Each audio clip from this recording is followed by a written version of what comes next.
დღეისათვის ეთერშია ток-შოუ თქვენთან ერთად მე თამთა დოლიძე ვარ. Ჩვენი დღევანდელი გადაცემის მთავარი თემა კი ოჯახური ძალადობა, უფრო კონკრეტულად კი ქალებსა და ბავშვებზე ძალადობა. დღევანდელ გადაცემაში ჩვენ სტუმრად გვყავს სხვადასხვა სტრუქტურის წარმომადგენლები, იმისთვის რომ უფრო სიღრმისეულად ვეცადოთ და განვიხილოთ ეს თემა და სხვადასხვა რაკურსით შევხედოთ პრობლემას. მე წარმოგიდგენთ ჩვენ სტუმრებს ქალბატონი მარინა ჯაფარიძე, ოზურგეთის მერიის განათლების, კულტურის, სპორტისა და ახალგაზრდულ საქმეთა სამსახურის უფროსი, ქალბატონი ქეთევან ხიდაშელი, ორგანიზაცია ქალები რეგიონის განვითარებისთვის ხელმძღვანელი, ქალბატონი ლიამ გელაძე, სოციალური მომსახურების სააგენტოს გურიის სამხარეო ცენტრის სოციალური მუშაკი და ქალბატონი ნათია ვაშალომიძე, საზოგადოებრივი ორგანიზაცია პროგრესის სახლის წარმომადგენელი. მოგესალმებით, ძალიან დიდი მადლობა რომ დღეს ჩვენს გადაცემაში ბრძანდებით. იქამდე ვიდრე საუბარ შეუდგებოდეთ, ვნახოთ სიუჟეტი, რომელიც ჩვენ ოზურგეთის ქუჩებში მოვამზადეთ და დავინტერესდით, რას ფიქრობენ ადამიანები ოჯახური ძალადობის თვალსაზრისით და როგორ აღიქვამენ ამ პრობლემას. ქართველი ქალი. ცოცხლებ ბატონო ბიძინა, გენაცვლად. ეს ბატონო. ქალი. როგორც ყველა დიადი გრძნობის წყარო. ქალბატონეგა. მადლობთ ბატონო ბიძინა, მადლობთ. წყარო სიყვარული. სიყვარული. წყარო კეთილშობილების და ერის დიდების წყარო. წყარო. ქართულ სუფრაზე, ფილმებში და პოეზიაში თუ ვინმეს ხოტბას ასხამენ, ეს ქალია. ქალია შთაგონების წყარო. ქალია მუზა, რაც თავარია ქალია სიცოცხლის საწყისი. ხშირად რეალობას საპირისპიროს ამტკიცებს. ქალებს ჩაგრავენ, მათზე ძალადობენ და კლავენ. საქართველოში ქალთა მიმართ ძალადობაზე ღიად სულ რამდენიმე წელია საუბრობენ. არსებობს სხვადასხვა ინსტიტუციები, რომლებიც ზრუნავენ და დახმარებას უწევენ ჩაგრულ ქალებს. საზოგადოება კი ჯერ კიდევ ჭრელია ამ მიმართულებით. არსებობენ ადამიანები, რომლებიც ჩაგვრელ კაცებს ახსნასა და გამართლებას უძებნიან და ამ პოზიციას ღიად აფიქსირებენ. ღირსი ალბათ. ღირსი ალბათ. მამაკაც არ ამწყურებ? არც მამაკაც ვამწყურებ და არც ხალხს ვამწყურებ. იმიტომ რომ თუ ღირსია მიიღოს უნდა საკადრის. თქვენ როგორ უყურებთ ძალადობას? დასაშვებია თქვენ? ჩემო ოჯახში არაა ძალადობა და ეს ოჯახში არა, ზოგადად დასაშვებია? შენ გინდა ახლა შენი გეიტანო და მე ხო რა ძალადობა. თუ ღირსი საჭიროა განახვაგარა სიკვდილია მისი ღირსი. ვერ თოკავენ ემოციებს თავად მანდილოსნები და ღიად ამბობენ, რომ ქალის დასაცავად მზად არიან ჩაგვრელს ძალისმიერი მეთოდებითაც კი გაუსწორდნენ.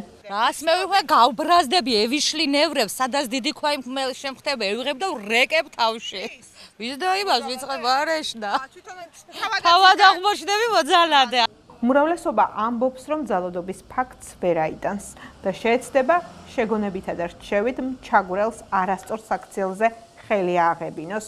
ზოგი კი დასახმარებლად სხვადასხვა ინსტიტუციებს, ძირითადად კი სამართალდამცავებს მოიხმობს. როგორც ასეთი დიდად ძალადობას არ გაუწევ ახლა, მაგრამ ფარველობას გაუწევ, რა თქმა უნდა და ალბათ მე კონკრეტულად მომეხმარება თვითონ პატრული პოლიცია და რაღაცა კანონის ძალით შევძლებთ ალბათ რაღაცა ფარველობის გაწევას.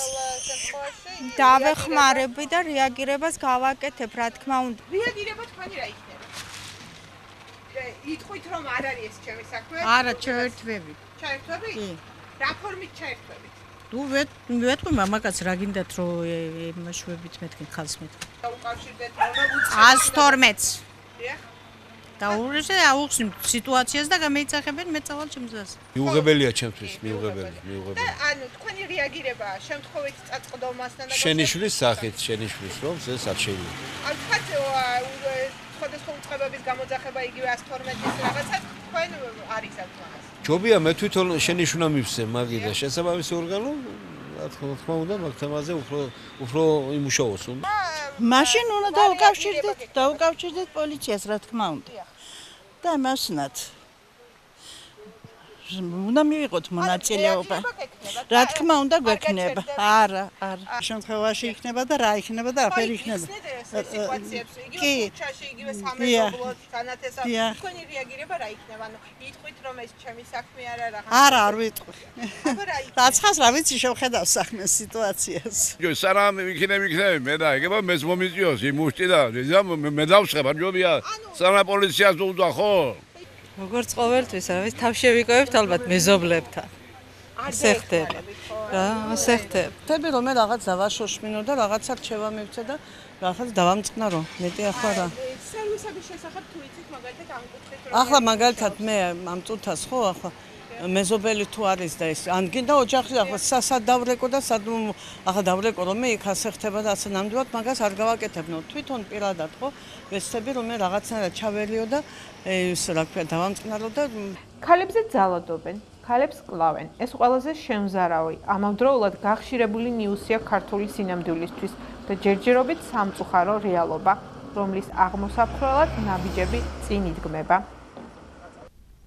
ჩვენ უკვე ვნახეთ სიუჟეტი და იქამდე ვიდრე უკვე სიღრმისეულად გავუყვებით თემას, რისთვისაც მოგიწვიეთ, თქვენგან დავიწყებ, ქალბატონი მარინა, როგორ ფიქრობთ სიუჟეტიდან გამომდინარე, რამდენად ადეკვატურად აღვიქვამთ დღეს უამრავი ტრენინგის, უამრავი საინფორმაციო კამპანიის, უამრავი ცუდი და მძიმე ფაქტის შემდეგ ოჯახურ ძალადობას როგორც ასეთს? მოგესალმებით, მივესალმები მაყურებელს. მე ვფიქრობ, რომ ძალიან კარგია, რომ ეს თემა დღეს წამოიწია და ფართო საზოგადოების წინაშე გაჟღერდება. ზოგადად კონსტიტუცია გვეუბნება, რომ ქალი და მამაკაცი თანასწორუფლებიანია, რა თქმა უნდა, და მათ ჩართულობა საზოგადოებაში ყველა სეგმენტში ამის თანასწორუფლებიანობას უზრუნველყოფს თვითონ კონსტიტუცია, მაგრამ მიუხედავად ამისა, რომ უამრავი ფორუმები ტარდება, უამრავი შეხვედრებია, ეს თემები გააქტიურებული ამ ბოლო პერიოდში და საკმარისად შუქდება ყველა მიმართულებით. ვფიქრობ, რომ სამოქალაქო ცნობიერება ამ მიმართულებით არის არც ისე მაღალი და სახარბიელო და ეს სიუჟეტმაც კარგად აჩვენა. უბრალოდ ერთი მომენტი და მთავარი არის ის, რომ გაცნობიერდეს, რომ არა მარტო ძალადობა არის ყველაზე ცუდი რამ, რაც შეიძლება კაცობრიობას მოუგონია და ქონია და მით უმეტეს ქალზე და ბავშვზე ძალადობა ეს არის ყველაზე მე ვფიქრობ ყველაზე დამამცირებელი და დამაკნინებელი მოძალადისათვის და ზოგადად ეს ფაქტი. რაც შეეხება ახლა მე ალბათ საუბარში ჩვენ მე რაღაცნაირად გავავრცობთ ამ თემებს, მაგრამ მექნება საშუალება მუნიციპალიტეტის დამოკიდებულება ამასთან დაკავშირებით მოგვიანებით ალბათ მექნება და ზოგადად სიუჟეტი აი მუნიციპალიტეტის განმარტულებით რაღაც გარკვეული კვლევები აქვს ჩატარებული და მინდა ვთქვა რომ ბოლო წლებში თითქოს იმატა დანაშაულთა რაღაც ამ ძალადობრივმა დანაშაულებმა სტატისტიკური მაჩვენებელი ამაზე მეტყველებს. როგორ ფიქრობთ, იმატა ძალადობის ფაქტებმა თუ გავიზარდეთ და რაღაცნაირად უფრო რეზონანსი დიახ, აი ეს მინდა გითხრათ, სწორედ რომ ამ ბოლო პერიოდში ამ მაჩვენებლის გაზრდა დამოკიდებულია არა იმასთან, რომ მართლა რეალურად გაიზარდა, არამედ იმასთან, რომ ნდობის ფაქტორი გარკვეულწილად იმ სახელმწიფო სტრუქტურების მიმართ გაიზარდა და ფიქსირება უფრო მეტი ხდება აი ამ ძალადობრივი ფაქტებისა, ვიდრე ეს იყო წინა წლების განმავლობაში. ალბათ მიუხედავად იმისა, რომ პროცენტულად ეს რაღაც გარკვეულწილად სტატისტიკური მაჩვენებელი გაზრდილია, ამის უკან უამრავი ფაქტი იმალება ჩვენს ყოველდღიურობაში და ჩვენ შეიძლება თითოეული ჩვენგან და ხშირ შემთხვევაში ამის შემწრეებიც ყოფილვართ და სხვა თემა ამაზე როგორ ვირეაგირია და როგორი დამოკიდებულება გვაქვს და რაღაცა ძალიან დიდი თემა გახლავთ და ნამდვილად დიდი მადლობა ხალხმოქმედებამ თქვენთან მექნება მორიგი შეკითხვა პრინციპში იმავე შინაარსის ოღონდ ცოტა უფრო ღრმად მინდა გავყვეთ გამომდინარე იქიდან რომ თქვენ ხართ ადამიანი რომელიც უკვე არაერთი წელია მუშაობთ ამ მიმართულებით და უფრო ახლოს გაქვთ შეხება ამ საკითხთან რა ფორმები არსებობს ზოგადად ოჯახური ძალადობის დღეს? ჩვენ ასე თუ ისე მაინც ვიწრო გაგებით ვიცნობთ ძალადობას და ხშირ შემთხვევაში ადრეც გვისაუბრია, ხშირად მოძალადემ არ იცის რომ ძალადობს და ხშირად ძალადობის მსხვერპლმაც კი არ იცის რომ ეს ძალადობაა და მასზე ძალადობა. რა ფორმით მიმდინარეობს და ვითარდება სამწუხაროდ ეს პრობლემა ჩვენთან? მოდი მაინც იქიდან დავიწყებ რომ დავამკვიდროთ სწორი ტერმინები ოჯახური ძალადობა არ არსებობს ეს არის ოჯახში ძალადობა კი ბატონო ვიხებთ ამ შენიშვნას ხო რაც შეეხება ძალადობის ფორმებს სანამ ძალადობის ფორმებზე დავიწყებდეთ საუბარს მანამდე უფრო შორიდან დავიწყოთ მიზეზებზე ძალადობის მიზეზი არის უბრალოდ ძალაუფლების ქონის სურვილი მოძალადის მხრიდან აი ფორმები თავად ფორმები ეს არის სხვადასხვა ყველაზე მძიმე ფორმას ადამიანები ასე ვთქვათ უფრო თვალშისაცემად ხედავენ ეს არის ფიზიკური ძალადობა რაც ძალიან აშკარა და ადამიანს ეტყობა ხოლმე, მაგრამ არანაკლები ძალადობის ფორმა არის ფსიქოლოგიური ძალადობა, რომელიც არის ყველაზე უხილავი და ასე ვთქვათ, ყველაზე ისეთი ფორმა, რომელსაც ვერ რეაგირებთ ხშირ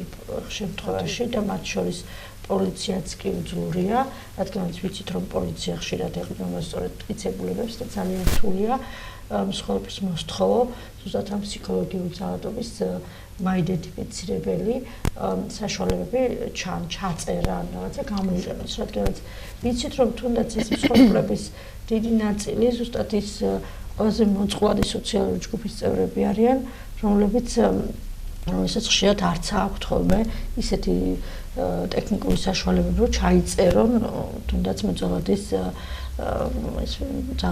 ფსიქოლოგიური ძალადობა, ან სიტყვიერი ძალადობა. Აი, ფსიქოლოგიური ძალადობის იმდენად ხანგრძლივია ხოლმე, რომ ქალი ემონება ამას მთლიანად და ხშირად გამიგონია ქალებისგან, იგივე ქალებისგან ასეთი გამოთქმა, რომ ამდენი ხანი რატო უჩერდებოდა მოძალადეს, ან ღირსია თუ ძალადობდა, ესე თუ ცემდა, ამდენი ხანი რატო უჩერდება. აი ამ ასპექტში სულ მინდა ხოლმე ასეთი ქალებს აუხსნა, რომ ძალადობის მსხვერპლი ქალი სხეულში უნდა შეძვრე ალბათ მისი გაითავისო თავიდან ბოლომდე ის ყველა ასპექტი, რაც თანს დევს მსხვერპლის მდგომარეობას ოჯახში. ანუ ოჯახი ხო ისეთი ინსტიტუტია, სადაც ყველაზე ესე ვთქვათ დაცულად უნდა გრძნობდეს თავს ადამიანი, ხო? და ფაქტიურად ზუსტად აი ამ დახურულ ყარს მიღმა ხდება ხოლმე ძალადობა, სადაც ყველაზე დაცული უნდა იყოს ადამიანი. ამიტომ ზუსტად იმიტომაც ვერ იღებენ ეს ქალები ხმას, რომ მათ არ აქვთ დაცვის ანუ მხარდაჭერის იმედი. ხშირ შემთხვევაში საკუთარი ოჯახებიდან, მშობლებიდან, იგივე სამეზობლოდან, მეგობრებიდან და აი დიდი ხანი ამ ძალადობაში მყოფი ადამიანი იმდენად ეჩვევა უკვე რომ შემდეგ უკვე ეს არის მისი ცხოვრების ნაწილი და აი აქედან თუ ვინმე არ დაეხმარა სისტემურად ძალიან უჭირთ ამ ქალებს ამ სიტუაციიდან გამოსვლა. ეკონომიკური ძალადობა. კი. ფორმა ძალიან ბევრია, მათ შორის არის იძულება, არის ეკონომიკური ძალადობა, არის სექსუალური ძალადობა, სხვათა შორის განსაკუთრებით მინდა აღვნიშნო სექსუალური ძალადობის ფორმა. დაახლოებით ხო არც თვლიან რომ ეს არის ძალადობა და ეგ კი არა და 2010 წელს როცა კანონში შევიდა ცვლილება და აი ეს ფორმატ შეიტანეს, იქ მიდიოდა ძალიან სერიული თუ ნახავთ YouTube-ზე ჯერ კიდევ შემორჩენილია ეს ჩანაწერი, პარლამენტარებიც კი ხუმრობდნენ ამ თემაზე, რომ ეს იმდენად ჩვეულებრივ ამბად ითვლებოდა. თუმცა არანაკლებ ძალადობა მათგან ვისაც პირიქით ყველაზე მეტად ეხება ამ თემის ადვოკატირება. ხო. აი ეს გამოვლინება, ანუ ამ ფორმების გამოვლინება ჩვენ ხშირად ვართ უძლური, იმიტომ რომ ეს ქალები ხშირად იცვლიან ხოლმე პოზიციებს, იძახებენ პოლიციას, შემდგომ პოლიციაში როცა შედის საქმე, იქ უკვე უკან იხევენ და აი ამაზე ხშირად აპერილებდნენ, მაგალითად ბოლოს როდესაც გაეროს ქალთა ორგანიზაციის პროექტის ფარგლებში ჩავატარეთ იგივე პოლიციელებთან ტრენინგი, იქ თვითონ პოლიციელები საუბრობდნენ ამაზე, რომ აი რამოდენიმეჯერ გამოგვიძახა, შემდეგ შეცვალა ჩვენება, კიდევ გამოგვიძახა, კიდევ შეცვალა ჩვენება და იყვნენ ასეთ შემთხვევაში რა გავაკეთოთ. აბსოლუტურად გასაგებია ჩემთვის, როგორც ამ საკითხზე მუშავე ადამიანისთვის, რატო იცვლის ქალი პოზიციას. ასეთ ძალადობის შედეგია. ხო. და ასეთ შემთხვევაში მაინც ძალიან დიდი მნიშვნელობა აქვს ქალის მხარდაჭერას, იმიტომ თუ იგრძნობს ეს ქალი, რომ მას მოусმენენ, დაუჯერებენ და რეაგირება მოხდება, ის აუცილებლად და ამისი არაერთი მაგალითი გვაქვს უკვე ამაზე შემდგომ ვისაუბრებთ. გასაგებია, დიდი მადლობა ქალბატონია. თქვენთან ამავე კითხვა, როგორც ვიცით, ყველა სოციალური მომსახურების სააგენტო ზოგადად მუშაობს ამ მიმართულებით, განსაკუთრებით ბავშვთა მიმართ ძალადობაზე. თემაზე. რა მხრივ უდგებით პრობლემას ასეთ ისე მაყურებლისთვის პოპულარული ენით გასაგები რა იყოს და ძირითადად რა ტიპის შემთხვევები გვხდებათ ხოლმე? ძირითადად ფიზიკური და ფსიქოლოგიური ძალადობის შემთხვევები გვხდება ოჯახში. ამ შემთხვევაში პირველ რიგში არასოწლოვნებთან ვთავთ ფსიქოლოგს, იმიტომ რომ ყველა ბავშვს უკვე დაღი აქვს დასმული, იმიტომ რომ ხა 1 და 2 დღის ამბავი არ არის და მოგეხსენებათ მაშინ მოგმართავენ, როცა უკვე მართლა უკვე სხვა გამოსავალი არ აქვთ. ქალბატონებსაც ანუ ვეხმარებით თავის დახმარება შეიძლება ელოდონ ქალები და ბავშვები თქვენი სტრუქტურისგან. ჩვენი სტრუქტურისგან ძირითადად იურიდიული და ფსიქოლოგიური დახმარება, ასევე რა თქმა უნდა სოციმოქშაკის ჩართულობა სერვისების სხვადასხვა სერვისების მიწოდების კუთხით და ზოგადად ეხა ძალადობის მსხვერპლის იდენტიფიცირება ხდება პოლიციისგან და ნუ შესაბამისად მე უკვე თავშესაფარს სთავაზობს პოლიციაც. გასაგებია. ნათია, თქვენთან მექნება მომდევნო კითხვა პრინციპში იმასთან დაკავშირებით, რაზეც უკვე ვისაუბრეთ, გამომდინარე სიუჟეტიდანაც, სადაც ჩანს, რომ ადამიანები სამწუხაროდ ჯერჯერობით ბოლომდე ადეკვატურად ვერ აღიქვამენ ამ პრობლემას. როგორია გარემო ჩვენთან? პირადი მაგალითებით რამდენად შეგიძლია გითხრა სამეგობრო, სამეზობლო, თანამშრომლები, ანუ რა ვითარება ამ ხომ, რამდენად ხშირად გხვდება ოჯახში ძალადობის ფაქტები ან გამოვლინებები? და გამოსავალსაც მე ვისაუბროთ როგორ გესახება გამარჯობა. რაც სიუჟეტში იყო ჩვენები ეგ დიდად არ გამკვირვებია სინამდვილეში, იმიტომ რომ 2017 წელს ჩატარებული კვლევის თანახმად კაცების 50% ფიქრობს, რომ ოჯახში ძალადობა არის ოჯახის საქმე და ქალების 33% ფიქრობს იგივენაირად. ეს არ არის დაბალი პროცენტი, ანუ როცა ქვეყანაში ეგეთი განწყობა ჩვენს პატარა ქალაქში რომ მკვეთრად განსხვავებული იყოს, ეგ იქნება უფრო გასაკვირი. მეორე ამბავი გვაქვს ის, რომ ჩვენ თუ ტერმინოლოგიებსაც რო გავყვებით, გათხოვება ხო ცალკე სიტყვა, რომელიც ძალიან უცნაური სიტყვაა. საინტერესო სიტყვა სამწუხაროდ. არის ასევე პატრონს ჩაბარება. როცა ამისთან განწყობით ვუდგებით საქმეს, რომ კი არ ქორწინდება, კი რაღაცა პასუხისმგებლობაში კი არ შედის, პატრონს ბარდება და მერე პატრონი გადაწყვეტს ამას როგორ უნდა მოექცეს და როგორ უნდა გახდეს მერე დანარჩენი მათი ცხოვრება, როგორი შეიძლება იყოს.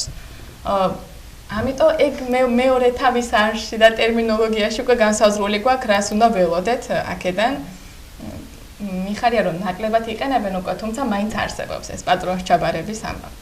პრინციპში გათხოვებაც ასე თუ ისე გულისხმობს თავის თავში. დროებით მოხმარებაში გადაცემა ერთი.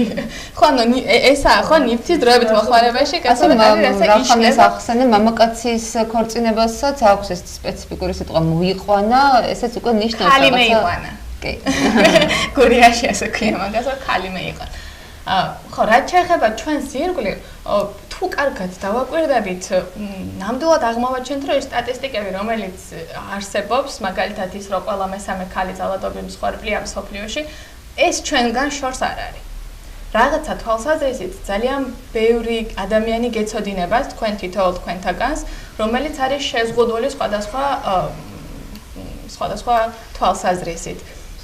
თუნდაც როგორც ამბობენ, ძალადობა იწყება ელემენტარული ამბებისგან, ხო? ეს ამ კაბას ჩაიცმევ, ამ კაბას არ ჩაიცმევ, თავიდან გეჩვენება, რომ არის რაღაცა ზრუნვა და სიყვარული და მე ხვდები, რომ თვად ზრუნვა და სიყვარულიც არ არის.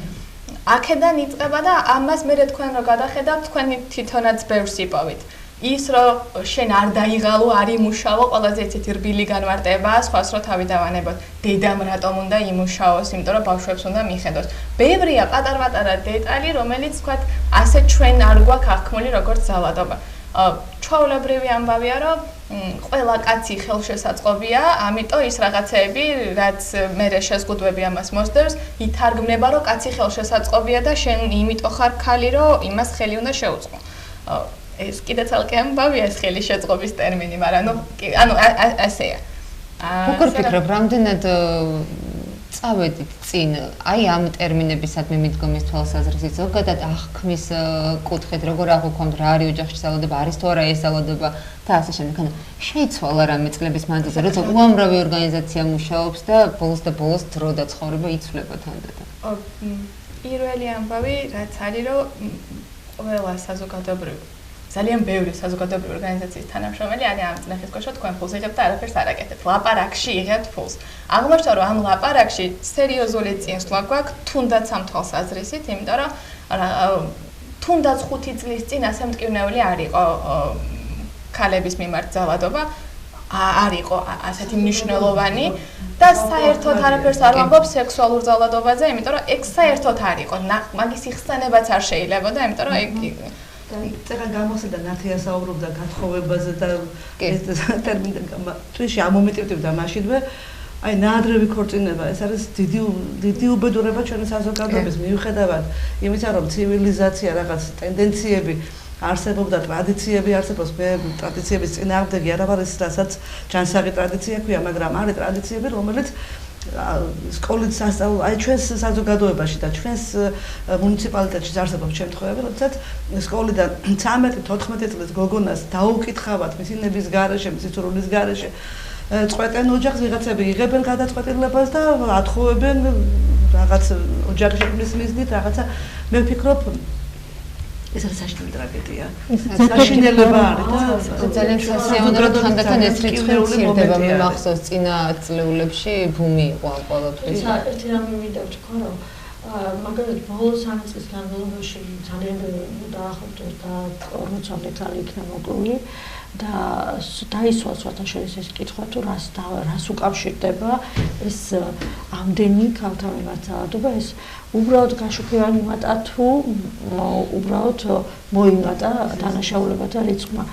მე ვფიქრობ რომ უფრო მოიმატა ამ დანაშაულებების რიცხვმა და ეს გაშუქებასთან არ არის კიდევ პროპორციული, რადგანაც რაც ქალებმა დაიწყეს ესე თქვა წინააღმდეგობის მოძრაობა, მით მეტად აგრესიული გახდნენ ეს მოძალადე ადამიანები მათ მიმართ.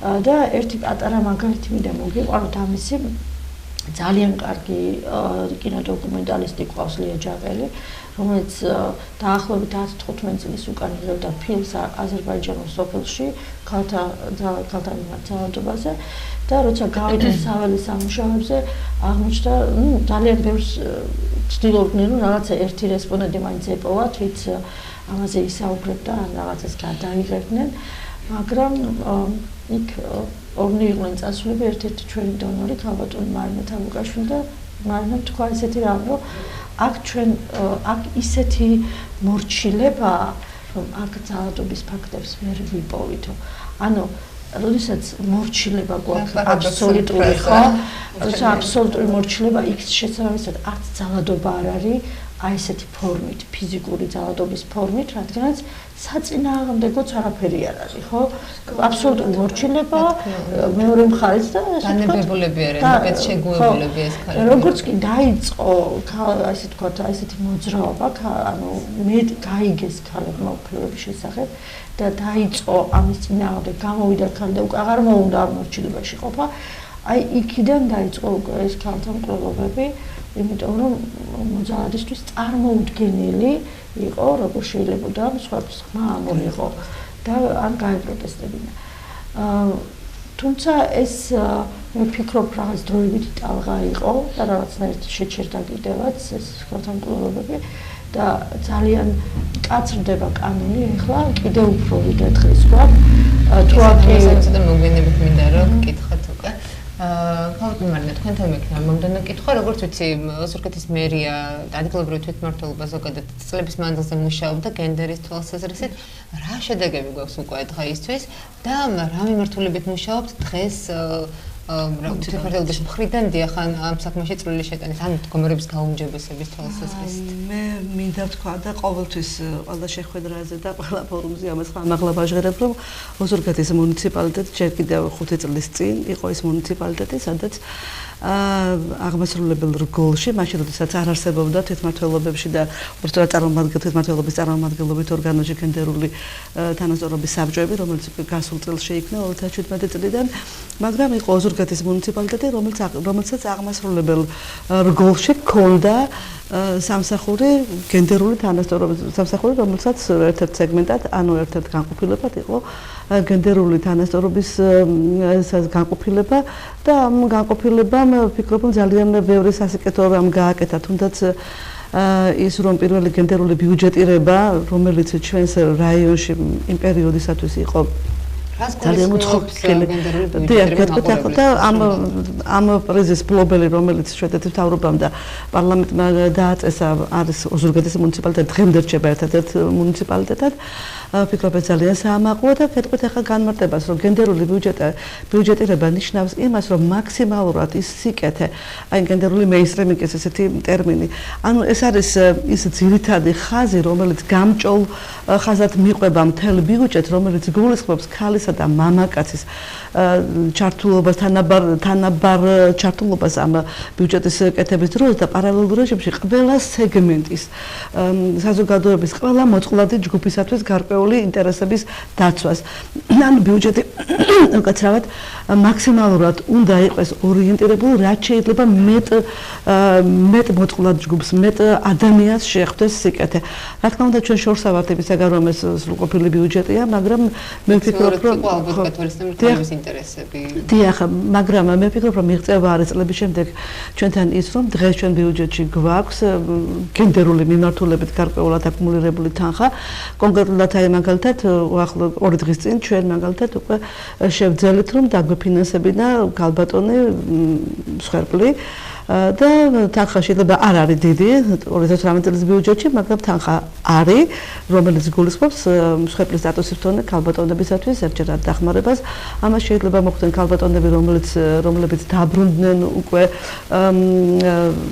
სადაც იყვნენ საშუალო საფარში, იქედან და აი ცხოვრების აწყობაში ეხმარება მუნიციპალიტეტი. თორე მას ჰქონდა ძალადობის მსხვერპლის სტატუსი. თუმცა ეს გდოშად შესაძლოა ეს რაოდენობა თანხის, ანუ ქალბატონების რაოდენობა თუ რამდენი საჭიროება გაჩნდება და ეხლა ეს მუნიციპალიტეტში იყო პირველი შემთხვევა წელს, როდესაც გენდერის მიმართულებით 14000 ლარი იყო, მაგრამ აი კონკრეტულ ფაქტთან დაკავშირებით, ანუ გულისხმობ მე რომ საუბარი არის მსხვერპლის სტატუსის მატარებელ სუბიექტებზე, მათ დახმარებას მხოლოდ 2000 ლარი იყო, რომელიც გასამაგდება მინიმუმ მომავალში და ეს არის 500 ლარიანი ერთჯერადი დახმარება.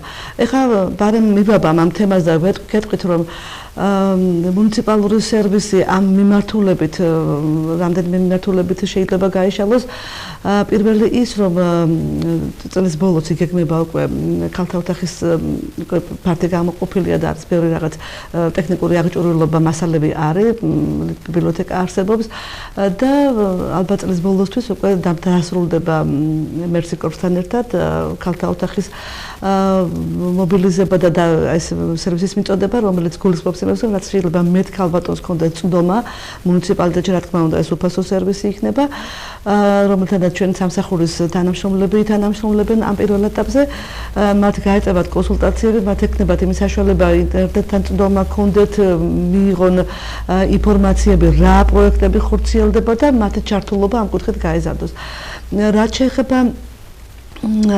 შეეხება მუნიციპალიტეტის საქმიანობას ამ მიმართულებით, მაგალითად ჩვენი სამსახური კონკრეტულად მოდით ჯერ დავიწყებ და ვიტყვი იმას, რომ აუცილებლად არაჩვეულებრივი ფაქტორია ის, რომ 2017 წლიდან უკვე ყველა თვითმმართველობაში უკვე სავალდებულო გახდა, რომ არსებობდეს და რა თქმა უნდა, მათ შორის ოზურგეთის მუნიციპალიტეტის წარმომადგენლობით ორგანოში, საკრებულოში არსებობს გენდერული საკონსულტაციო საბჭო, რომლის ხელმძღვანელიც არის ქალბატონი ლელა საჯაია და აი ეს აღმასრულებელ რგოლს და წარმომადგენლობით ორგანოს გვაქვს ჩვენ ერთიანად შემუშავებული პროგრამა, რომელიც გაწერილი 2018-2019 წლებზე და ნაბიჯ-ნაბიჯთან, აი პარალელურ რეჟიმში ჩვენც ბევრ რამეს ვსწავლობთ და აი ამოუწურავდა ზღვა მასალა და მე მინდა გითხრათ, დღესაც მოვდივარ ტრენინგიდან, რომელიც იყო ძალიან საინტერესო. ამ მიმართულებით და რაც შეეხება თანამშრომლები რით არიან დაკავებული ძირითადად კვლევებით ამ მიმართულებით თქვენ იცით რომ ზოგადად მუნიციპალიტეტები შედგება თვითმმართველი პატარა ერთეულებისაგან და ამ ყველა ერთეულთან მიმართებაში ერთეულების ხელმძღვანელებთან ჩვენ გვაქვს კომუნიკაცია გვაქვს ინფორმაცია და აი სტატისტიკას ვამზადებთ ახლა ანუ რა მიმართულებით როგორია ბალანსი, გენდერული ბალანსი სოფელში ზოგადად, სკოლაში, საბავშვო ბაღში, როგორია დასაქმებელთა და დასასაქმებელთა და დაუსაქმებელთა გენდერული ჭრილში, როგორია ასაკობრივი ჭრილი. დიახ და ისეთი საინტერესო ინფორმაციები ალბათ ჩვენ მოვახერხებთ და სათხად გაზაფხულზე ძალიან სერიოზულ სტატისტიკურ მონაცემებს დავდებთ ამ მიმართულებით. გარდა ამისა ყველა ღონისძიება გენდერულ ჭრილში იქნება და ასე შემდეგ და აი ეს მიმართულებები არის ჩვენთან რა ვიცი ნახოთ ცდილობთ ქალთა წინა შეკითხვის დროს საუბრობდით თქვენ დაიწყეთ საუბარი კანონმდებლობაში შესულ ცვლილებებზე ერთ-ერთი ცვლილება როგორც ვიცი არის შემოკავებელი ორდერის გამოწერის წესში შევიდა ცვლილება იქნება უფრო განგვიმარტოთ მაყურებლისთვის რა მიმართულებებით გვაქვს ცვლილებები მხოლოდ ამასთან დაკავშირებით და დამატებით კიდევ არის რამე სიახლეები დიახ, ну მოკლედ აქამდე კანონმდებლობაში ქონდა ესეთი ჩანაწერი, რომ შემაკავებელი ორდერით და დამცავი ორდერით ვიცავდით მსხვერპლს. შემაკავებელი ორდერს ქონდა მოკლედ იძახებდა ქალი პოლიციას, მიდიოდა გამოძახებაზე პოლიციის ჯგუფი პოლიციელების. იქ ხდებოდა გამოკითხვა, შემდგომ თუ კი ქალს უნდოდა რომ მას ქონოდა შემაკავებელი ორდერი 48 საათის განმავლობაში სასამართლო გამოსცემდა ამ დოკუმენტს.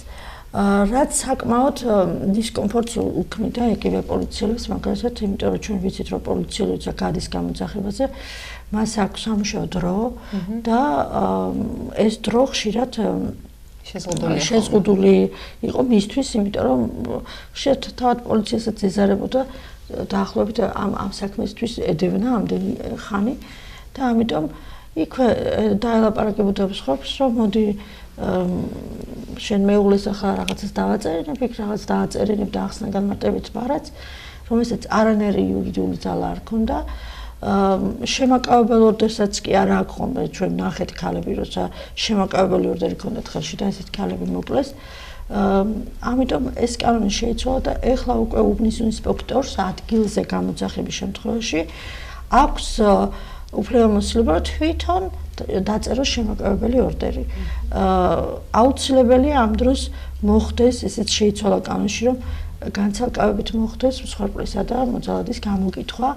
იმიტომ აქამდე ეგეც არ იყო. აქამდე ერთად კითხავდნენ და ახლა როგორ წარმოგიდგენიათ მსხვერპლი მოძალადის თანდასწრებით როგორ იტყოდა, როგორ დაადანაშაულებდა, ხო? ეს რაც შეეხება შემაკავებელ ორდერს. დამცავი ორდერის იგივე დარჩა, იქ არაფერი ცვლილება არ გვაქვს. თუმცა ეხლა უკვე პარლამენტში დევს კანონ პროექტი, რომლის ფარგლებშიც შემაკავებელი ორდერიც კი აღარ იქნება საჭირო, თუ კი ძალადობა იქნება სახეზე, პირდაპირ მოხდება სისხლის სამართლებრივი დევნა მოძალადის. ამაში არის რაღაც გარკვეული კარგი მომენტიც, როცა გვაქვს ძალიან ლიბერალური კანონი დაუშვათ განსაკუთრებით ოჯახის ძალადობის შემთხვევების დროს ამან არ მოგცა შედეგი და ამიტომ ფიქრობენ რომ კანონი გაამკაცრონ, თუმცა საერთოდ მთელი მსოფლიო გადასული არის კანონების ლიბერალიზაციაზე და არა გამკაცრებაზე. ჩვენ თუ არ შევცვალეთ ზოგადად მიდგომები, აღზრდის მიდგომები განათლების სისტემაში, ბავშვების აღზრდის მეთოდები მათ შორის, ჩვენ ასე ზედაპირულად ვაგვარებთ პრობლემას და ძირი რაც არის პრობლემის იმ ძირეულ პრობლემის ისევ ტოვებთ. და ამიტომაც არ იცვლება ხოლმე არაფერი და ეს ერთი. მეორე საკითხი ის რომ თუ კი დღეს ქალები თანამად რეკავენ და ვიცით ხომ მსხვერპლის ფსიქოლოგია რომ მათ ჯერ კიდევ უყვართ თავიანთი მოძალადე და მეუღლეები და იძახებენ ისინი პოლიციას იმ შემთხვევაში იციან რომ დაუშვათ შემაკავებელი ორდერი ექნებათ მაქსიმუმ ხო მაგრამ თუ კი ეცოდინება მსხვერპლს რომ მის მეუღლეს დაემუქრება სისხლის სამართლის დევნა ამ შემთხვევაში შეიძლება საერთოდ გამოძახებების რაოდენობაც იკლოს და შემცირდეს. ეს ტენდენცია საერთოდ სოფლიო პრაქტიკას ვითვალისწინებთ, ხო, როცა რაღაცას ვაკეთებთ, სოფლიო პრაქტიკა მაჩვენა, რომ რაც მკაცრდება, რაღაც ასეთი ტიპის დანაშაულზე პასუხისმგებლობის საკითხი, მით რთულია პრობლემის დაძლევა. და მე ვფიქრობ, რომ ამას ცოტა სიფრთხილეა საჭირო. მე მესმის, რომ სახელმწიფოს უნდა რომ ეს მკვლელობები შეაჩეროს, რაღაც ქალთა მიმართ ძალადობაზე რაღაც მეტი პრევენციული ზომები გაატაროს, თუმცა მე ვფიქრობ, რომ ეს არ იქნება სწორი გამოსავალი. ამით ჩვენ შეიძლება პირიქით დავკარგოთ ის შანსებიც, რაც ქალი როცა იძახებს მსხვერპლი პოლიციას, ესეც კი დავკარგოთ. გასაგებია, დიდი მადლობა. ქალბატონია, მომდენო კითხვა თქვენთან მექნება. ისევ ამჯერად ბავშვებზე მინდა გკითხოთ. საინტერესოა, რა ხან კანონმდებლობაზე საუბრობთ, როგორია კანონმდებლობა იმ ბავშვების მიმართ და როგორ იცავს ბავშვებს კანონი, რომლებიც შემსწრენი არიან ოჯახში ძალადობის. ნუ ეხა მოძალადისგან განცალკევება რა თქმა უნდა მოხდეს. რამდენად მარტივია ეს პროცედურა, რამდენად ოპერატიულია, თუ არის ისევ რაღაცა გარკვეულწილად ბიუროკრატიასთან დაკავშირებული? და როგორია ეს პროცესი? სტატუსი ენიჭება მსხვერპლის დედას, ავტომატურ წესით ენიჭება ბავშვებსაც ეს სტატუსი და გარკვეულწილად მექანიზმი დამცავი გამოქმედებულია. არსებობს ცალკე ოჯახში, ანუ ქალთა მიმართ ძალადობისა და ოჯახში ძალადობის კანონმდებლობაში ეს არის დაახლოებით 2010 წლიდან მოქმედებს რეფერირების ბრძანება არის, მასშტაბ ჩართულები უწყებები და ეს არის ერთი განათლების სამინისტრო და სოციალური სააგენტო. ამ შემთხვევაში განათლების სამინისტროს როლი არის ძალიან მნიშვნელოვანი. ჩვენ აქამდე რაღაცა ხშირად ვტეხდით ჯოხს იგივე სოციალურ სააგენტოზე, თუმცა ძალიან კარგად ვხედავ, რომ დღეს სოციალურ სააგენტოს რესურსების მხრივ აქვს ძალიან სიმწირე და როგორც ვიცი, 3 სოციალური მუშაკი მუშაობდა მთელი ოზურგეთის ამდენ სოფელში, რაც ნამდვილად ვერ გაწვდება იმ პრობლემას, რაც ამ სფეროში გვაქვს. თუმცა იგივე მაგალითად სკოლის და განათლების სამინისტროს ჩართულობაზე 2 სიტყვას ვიტყვი. როცა გვაქვს ეს კანონი, როცა ყველა დირექტორმა, მათ შორის რესურსების წარმომადგენლებაც იციან ამ რეფერირების შესახებ და სკოლის პედაგოგს ურჩევნია რომ საქმე დამალოს ოჯახში ძალადობის მსხვერპლი ბავშვის აღმოჩენის შემთხვევაში, მათ გონიათ რომ ეს არის სკოლის მინუსი. ამ დროს რაც მეტი იქნება ასეთი გამოვლენები, მით მეტად თავიდან ავიცილებთ ყველაზე მძიმე ძალადობის ფორმაა ბავშვზე ძალადობა. საუკეთესო პრევენცია ალბათ ეს არის. რა თქმა უნდა, ჩვენ მქონდა ერთი ესეთი кейსი, სადაც 2 მცირეწლოვანი ბავშვი გახდა არათუ შემსწრე ძალადობის, ოჯახში ძალადობის, თავად ძალადობის მსხვერპლი მამის მხრიდან და ეს საკითხები, ეს თემა სკოლაში დაიხურა და მხოლოდ იმის შემდეგ, რაც ჩვენთან აღმოჩნდა მსხვერპლი, მას მერე მიიღეს ბავშვებმა სოციალური სერვისები, მათ შორის თავშესაფარი, ფსიქოლოგიური დახმარება და დღესაც კი პრობლემად დგას ის საკითხი, რომ უკვე გამოვიდა თავშესაფრიდან, უკვე სკოლაში დადიან ბავშვები და ბავშვს აქვთ ქცევითი დარღვევები აი ამ ძალადობის ფონზე და მივაბამ ამ საკითხსაც, რომ იმდენად მცირეა სკოლებში აი ამის ინფორმირებულობა, რომ სკოლის დირექციაც კი ბავშვს ამ შემთხვევაში სკოლიდან უშვებს დღის ცენტრში, იმიტომ რომ ვერ შველიან ბავშვს ვერაკავებენ გაკვეთილზე. ეს სერიოზული პრობლემაა, იმიტომ რომ სახელმწიფო საკმაოდ დიდი ფული დახარჯა სპეცმასწავლებლების გადამზადებაში. ამაზე მე თავად ვიყავი ამის შემსწრე, დაახლოებით 6 თვის განმავლობაში ხდებოდა ამ პედაგოგების გადამზადება. მოაწყვეს სკოლაში რესურს ოთახები, თუმცა რამდენად რეალურად ხდება იქ ბავშვების გადაყვანა და ამ ბავშვებთან მუშაობა, ეს დასამონიტორინგებელია, მე ვფიქრობ, იმიტომ რომ ძალიან ბევრი შემთხვევები გვაქვს, როცა იცილებენ ბავშვებს სკოლიდან. გეთანხმებით, მაგრამ გარკვეულწილად მე პირადად ჩემს გამოსვლებაზე ვიყ, საბედნიეროდ არსებობს მაგალითები თანამშრომლობისა და ჩვენ შემთხვევაში რამდენიმე თვის წინ ჩვენ მაგალითად გქონდა ეს შემთხვევა, როდესაც მოძალადე მამაკაცები ოჯახის დედასა და მათ მცირეწლოვან და-ძმაზე ძალადობდნენ მამის ჩათვლით. ჩვენ გქონდა თანამშრომლობა სკოლის ხელმძღვანელობასთან, მათ შორის დამრიგებელთან, სოციალურ მუშაკთან, რა თქმა უნდა, პოლიციასთან შესაბამისად და ჩვენ ერთობლივად და აი სკოლის ჩართულობით, აქტიური ჩართულობით მინდა ხაზი გაუსვა. ჩვენ საბედნიეროდ ეს მაგალითებიც არსებობს, თუმცა ხა მე კეთის ვეთანხმები, რომ ეს დასამონიტორინგებელია ნამდვილად და ეს კარგი მაგალითებიც არსებობს და საერთო ჯამში ეს ადამიანები დღეს იმყოფებიან თავშესაფარში, ძალიან კარგად არიან და განრიდებული ყველანაირ არსებობს.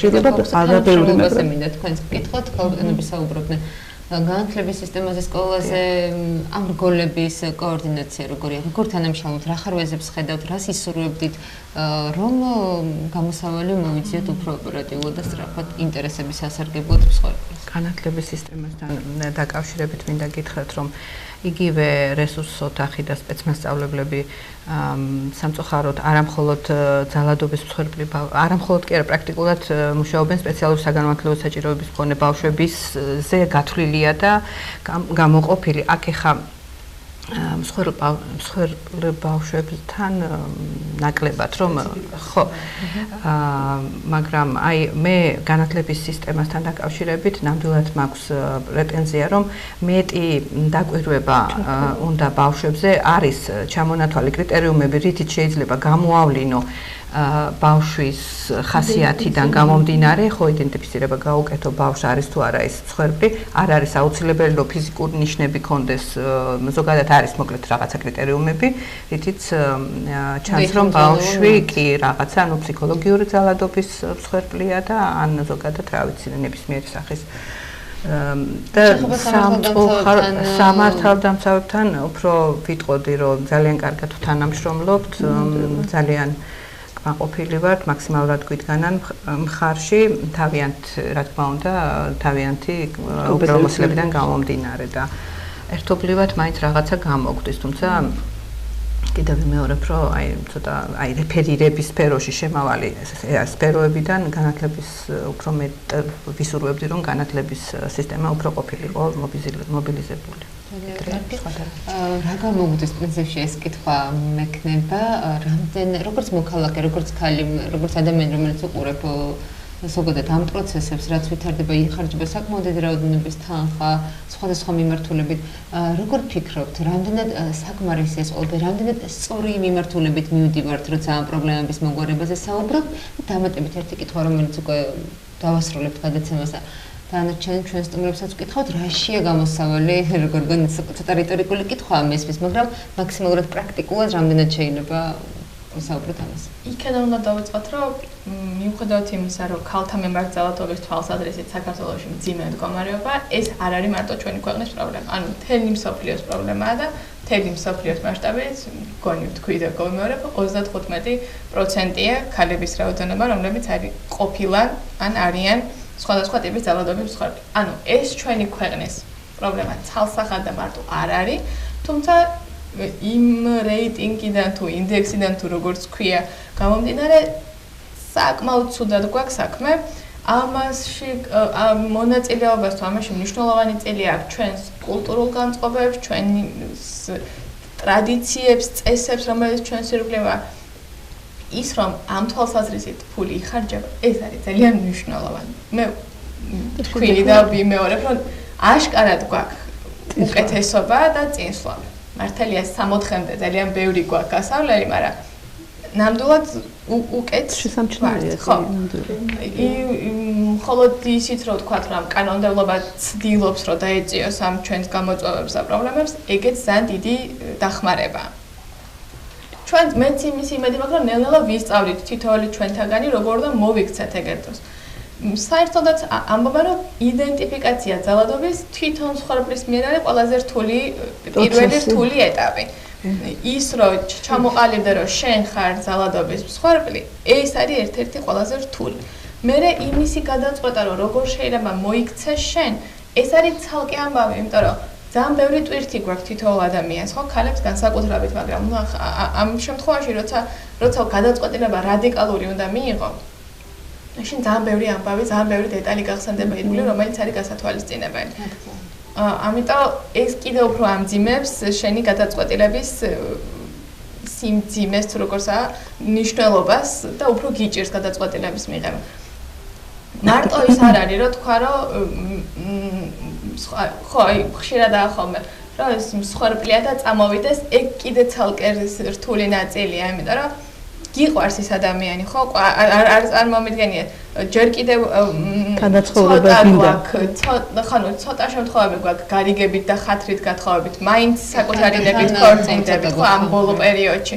და შესაბამისად, ასეთ შემთხვევაში, რაც არ უნდა ჩამოაშორო გარემოს პასუხისმგებლობები, ოჯახი რა სიტყვის და მეზობლები, რაც არ უნდა ჩამოაშორო და მარტო საკუთარი სუბიექტური განწყობა დატოვა, მაინც ძალიან რთულია გადაწყვეტილების მიღება. იმიტომაც არის ის შემთხვევები, რომელიც ალბათ მოკეთიმ აღნიშნა, რომ ცვლიან გადაწყვეტილებას მსხვერპლები შანსს აძლევენ მეორედ მესამედ და ადამიანის შვილების ბაბა ცალკე პასუხისმგებლობას განიჭებს, ხო? მე რამდენადაც ვიცი, რამდენიმე ქვეყანას აქვს თვითონ მოძალადის სარეაბილიტაციო კურსები, ძალიან მნიშვნელოვანია. პრევენცია. ამუხლით დაუშვით. დინარობს ახლა ზუსტად ჩვენ სოციმუშაკს უშვებთ გადამზადებაზე, აი ამ კუთხით, ან პოლონელი ექსპერტები არიან ჩამოსული. კანონის გამკაცრება ნაკლებად ეფექტურია თუ რეაბილიტაცია არ დაუშვით. გვაკიდეც მაგის შედეგი, ხო, ეს განრიდება მარტო არ შველის და მარტო ჩასვიდა გამოვიდა დაგულისებული უარესად. ხო, ძალიან გვაქვს რამდენიმე შემთხვევა, როცა ადამიანი საჯარო სივრცეში მოკლეს, რომ მეგონა რომ დაცული იყო, ხო, აი. რა თქმა უნდა. გამოსავალზეც კითხი ახლა, რა თქმა უნდა, ეს ყველაფერი გამოსავალი და პრინციპში გამოსავალზე ვსაუბრობ, თუმცა როდის უნდა დავიწყოთ ეს ალბათ ისევ განათლების სისტემასთან ადრეულ ასაკიდან მივდივართ. მე საერთოდ მგონია, რომ ბაღიდან უნდა დავიწყოთ, თუ რამე შეცვლა გვინდა, სხვაგან ვერსად ვერ წავალთ, თუ ბაღიდან არა. ძალიან მიხარია, რომ ახალ კანონში არის გათვალისწინებული გენდერული თანასწორობის საკითხები, თუმცა ძალიან ცუდია, რომ ამ თვალსაზრისით ინფორმირებულობა ბევრჯერ ნაკლებია. სოციალურ ქსელებში, რაც სამწუხაროდ ამ ჩვენი ადამიანების ერთ-ერთ მნიშვნელოვან წყაროს წარმოადგენს ინფორმაციის მიღების, ვრცელდება რაღაცას გაუგებარი სიუჟეტები, გაუგებარი ინფორმაციები, რომელიც თვითონ ამ გენდერული თანასწორობის ცნებას წარმოადგენს როგორც საშინელ მონსტრს, რომელიც აქცევს ქვეყანას. და მე ამას ებება რაღაცა კიდევ უფრო საზიზღარი თემები, რომელიც საერთოდაც არ არის რაციონალურ ნაწილს ამოკლებული. გენდერული ბალანსი ხომ არის მხოლოდ ქალის და მამაკაცის თანაბარი შესაძლებლობა. რამდენად ეთანხმებით თქვენ ეს იქნება ჩემი ბოლო კითხვა გამოსავლის ზიების დროს საიდან უნდა დავიწყოთ, სად უნდა დავიწყოთ? რა თქმა უნდა ჩვენ უარი არ უნდა ვთქვათ მოძალადებთან მუშაობაზე, მსხვერპლთან მუშაობაზე, მაგრამ პრევენციაზე როცა ვსაუბრობთ, ალბათ მივდივართ ამასაკში. პირველ რიგში ჩემის აზრით მე ვფიქრობ, რომ გამოსავალი არის ცნობიერების ამაღლებაში. უნარჩვევების ჩამოყალიბებაში, რომ მსხვერპლმა შეძლო საკუთარი თავის დაცვა, მას უნდა ქონდეს ცნობა და მას უნდა ქონდეს გარკვეული უნარები ამისათვის. როცა განათლება აქვს, როცა ცნობა აქვს, როცა მას იცის რაღაც და შეიარაღებულია რაღაცა კანონმდებლობით, მას უკვე უჩნდება რაღაც უნარები, რომ საკუთარი თავი დაიცვას და მე ყველაფერ ამას რა თქმა უნდა ცალ-ცალკე ეს ვერ მოხდება მთელი საზოგადოების ჩართულობით და მე ვფიქრობ, რომ ის ყველა სისტემა, რომელიც და ყველა რგოლი, რომელიც უნდა იყოს ახალგაზრდის აღზრდაში, არა მარტო აღზრდაში, უბრალოდ მოქალაქე ცხოვრებაში, ყოველდღიურობაში ერთობა და აი ეს ყველა სეგმენტი უნდა მუშაობდეს ერთიან სისტემაში. მე ვფიქრობ, რომ აი უწყებათა შორისი კომისიაც, რომელიც არსებობს სტატუსის მინიჭებასთან დაკავშირებით, მე ვფიქრობ, რომ გაცილებით მჭიდროდ უნდა თანამშრომლობდეს თვითმმართველობასთან, არის შემოვლითი გზები დღეისათვის, მაგალითად გართულებულია ეს კომუნიკაცია თვითმმართველობასთან.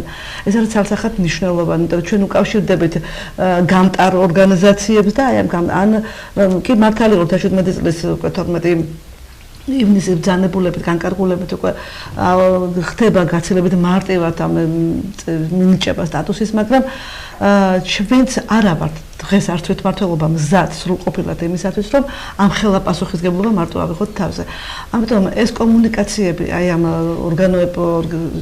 სისტემა ორგანოებს შორის უნდა იყოს გაცილებით მეტი და უფრო ეფექტური და მე ვფიქრობ შედეგიც გაცილებით უკეთესი იქნება. შორიდან დავიწყებ, იმიტომ რომ ერთი არის ის ინსტიტუციები, რომელიც ოჯახში ძალადობის პრევენციაზე მუშაობთ და მათ შორის სახელმწიფო უწყებები, მაგრამ მაინც ყველაზე მთავარი მე ვფიქრობ, ეს არის ჩვენი კულტურის ნაწილი, ჩვენი რაღაც ყველანაირი კანონის გარეშე უნდა შევცვალოთ. ჩვენ ახლა ყველანი აქ ქალების ხედავთ, ყავს შვილები, როგორც გოგონები, ასევე ბიჭები და უნდა გავაძლიეროთ პირველ რიგში ჩვენი გოგონები და როგორ უნდა გავაძლიეროთ. დღეს ყოველ შემთხვევაში ესე მესმის ხოლმე, როცა სადმე გავალო, აი მაგაზე თუ კი გოგონა ესე დაქორწინდება, ზიცად აძლევენ. ხო? ზიცი კი არ უნდა მივცეთ.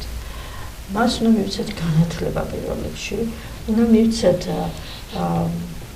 აი თუ კი ბიჭს უტოვებთ სიტყვაზე რაღაც მემკვიდრეობით ქონებას, გოგონასაც უნდა მივცეთ კერძო საკუთრების სახით რაღაც, რომ ის არ იყოს დაბმული მოძალადის, რომ მას ქონდეს საშუალება, რომ გამოაღწიოს და სადღაც თავში საფარი თავისი ქონდეს და ეგულებოდეს. ეს ერთი საკითხი. მეორე, ეკონომიკური სიძლიერე, ანუ ეკონომიკური სიძლიერე მოაქვს განათლებას, ხო, პირველ რიგში. ანუ უნდა ჩავდოთ შვილების განათლებაში, რაც შეიძლება მაქსიმალურად მშობლებმა და სახელმწიფომაც უნდა ჩავდოს განათლებაში. თუ კი მოხდა რაღაც წინა ხელისუფლების დროს პოლიციის სრულიად მოდერნიზება, მე ასევე ვწამს, რომ შესაძლებელი არის განათლების სისტემის სრული ასე ვთქვათ მოდერნიზება. მესმის რომ სჭირდება ბევრი ფული, მაგრამ თუ გვინდა რეალური ცვლილებები, თუ გვინდა რეალურად დავინახოთ ეს ცვლილებები, ეს უფლოდ არ ხდება. ამიტომ შეიძლება რაღაცაში მოვიკლოთ სახელმწიფო, მოქალაქეებიც მოვიკლოთ იმის სანაცვლოდ, რომ განათლების სამინისტროში ჩაიდოს რაც შეიძლება მეტი ფული იმისთვის, რომ ზოგადი განათლება და მათ შორის მენტალური ცვლილებებიც განათლებას მოაქვს, ხო? ანუ თუ კი არ გვაქვს, სადღაც სოფელში, რომელიღაც მიყლებულ სოფელში, სადაც შეიძლება ინტერნეტიც არ აქვს და ასე შემდეგ, იქ ხო, სხვა პრობლემაა, რომელიც საჭიროებს ალბათ სრულ ტრანსფორმაციას. ეს რაც შეეხება პრევენცია, ეს არის ყველაზე კარგი იარაღი და სხვათა შორის, როცა დავიწყე ამ საქმეზე მუშაობა, ამ ოჯახში ძალადობის პირველ შევეხე, ესე ვთქვათ, და თბილისში გადავეკე ცოტა გამოცდილ ორგანიზაციებთან, მათ მითხრეს, რომ არ გირჩევ რეაგირებაზე მუშაობას. ეს იმდენად მძიმე საკითხია, ჯობია პრევენციაზე იმუშაო. ანუ რაც შეიძლება მეტი იმუშაო აი იმაზე, რომ განათლება ამ კუთხით ადამიანების ინფორმირებულობა ფაქტზე რეაგირება. ეს იმდენად რთული არის მომხდარ ფაქტზე რეაგირება, რომ ძალიან რთულია სხვერპლის მდგომარეობიდან გამოიყვანო ადამიანი. ის შეიძლება რეაბილიტაცია გაუკეთო, მაგრამ ის დააღი მთელი ცხოვრება ადებს. ეს დასრული ადამიანი იქნება თუ მით უმეტეს არასრულწლოვანი. არასრულწლოვანი კიდევ უფრო რთული შემთხვევა. და ბოლოს რაც მინდა ვთქვა, ეს არის რომ ეს ეკონომიკური ქალთა ეკონომიკური გაძლიერება, აი ამ კუთხით არაერთი დონორი ორგანიზაცია მუშაობს და მე ვფიქრობ ცოცხალი მაგალითების მოყოლა შემეძლია, როცა ყავდა სხვაგვარი და ის ქალი გაძლიერდა ეკონომიკურად, დღეს ის ადამიანი აბსოლუტურად განსხვავდება იმისგან, რაც იყო 4 წლის უკან.